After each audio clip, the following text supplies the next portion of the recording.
তো গাইস, আমরা খুবই হতাশ হয়ে আছি এখন।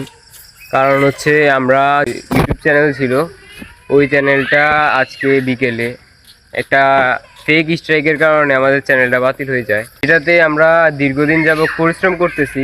ইউটিউব চ্যানেলে 100K সাবস্ক্রাইবার ছিল, কিন্তু আমরা এখন কি বলবো ভাই, আমি ভাষা খুঁজে পাইতেছি না। যে আমরা এমনিতে একটা ভিডিও বানাইছি নিজেদেরকে নিয়ে, কিন্তু এটা কেমনে কি হইলো এটা কিছুই বুঝতে পারিনি। আমাদের জন্য দোয়া করবেন। আর এখন থেকে আমাদের বিনোদন পার্টি নামের একটা ইউটিউব চ্যানেল আছে, যেটাতে এখন ভিডিও দেখতেছেন, ওই চ্যানেলটাকে এখন থেকেই সাবস্ক্রাইব করে রাখুন, কারণ এখন থেকে রেগুলার ভিডিও আসবে এই চ্যানেলে। তো আর দেরি কিসের, এখন থেকেই সাবস্ক্রাইব করা শুরু করেন এবং আমাদেরকে ফলো করুন। আর যারা যারা টিকটক থেকে দেখতেছেন, ওনাদেরকে বলতে চাই যে আমাদের ইউটিউব চ্যানেলে একটু সাপোর্ট দেখানোর জন্য। এই টিকটক আইডির নামটাও হচ্ছে বিনোদন পার্টি, যাতে আপনাদের এটা খুঁজতে সুবিধা হয়। তো সবাই সুস্থ থাকবেন, ভালো থাকবেন, আল্লাহ হাফেজ।